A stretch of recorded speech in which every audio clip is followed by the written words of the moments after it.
नमस्कार मित्रांनो, मी प्रफुल्ल बोनवार इलेक्ट्रिशियन. मित्रांनो, एकाच्या घरी बोर खराब झालेलं होतं मित्रांनो. आपण नाही का सागरदासोबत चाललेले आहे मित्रांनो. आता ते बोर झटके मारत नाही का बंद होत होते मित्रांनो.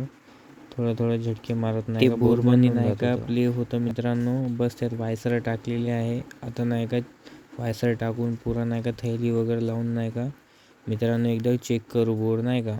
स्टार्टर वगैरे लावायचं आहे मित्रांनो. खालतं वायर वगैरे लंबा केलेला आहे. मी स्टार्टरची वायरिंग करताय सागरदा. स्टार्टरची वायरिंग झाल्यावर नाही का आपण असेंबल करून टाकू मित्रांनो. असेंबल बी झालेला आहे मित्रांनो. थोडा खालतं घेतलेला आहे मित्रांनो स्टार्टर.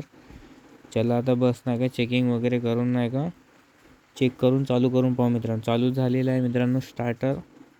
बस आता बोर येते का नाही का चेक करून घेऊ मित्रांनो. हे बोरचं पाणी बी आलेलं आहे मित्रांनो.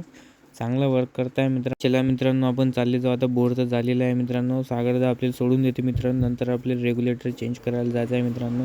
ते रेग्युलेटर बदलायचं आहे मित्रांनो. बस आता कापून आता ते मोठ्या साईजचं रेग्युलेटर आणलेलं आहे मित्रांनो. त्याला कापून वगैरे असेंबल केलेलं आहे मित्रांनो मी ना. आता मित्रांनो फॅन लावून फक्त चेक करायचं आहे मित्रांनो. रेग्युलेटर बटन दाबलेले आहे मित्रांनो. आता रेग्युलेटर लावून चेक करून घेऊ मित्रांनो. रेग्युलेटर बी चाललेलं आहे मित्रांनो. पंखा बी चालू झालेला आहे मित्रांनो. वर्क करत आहे पंखा चांगला मित्रांनो. मित्रांनो प्रफुल्ल बोनवार इलेक्ट्रिशियन. बाय मित्रांनो. आजचं काम झालेलं आहे मित्रांनो. बाय, उद्या भेटूया.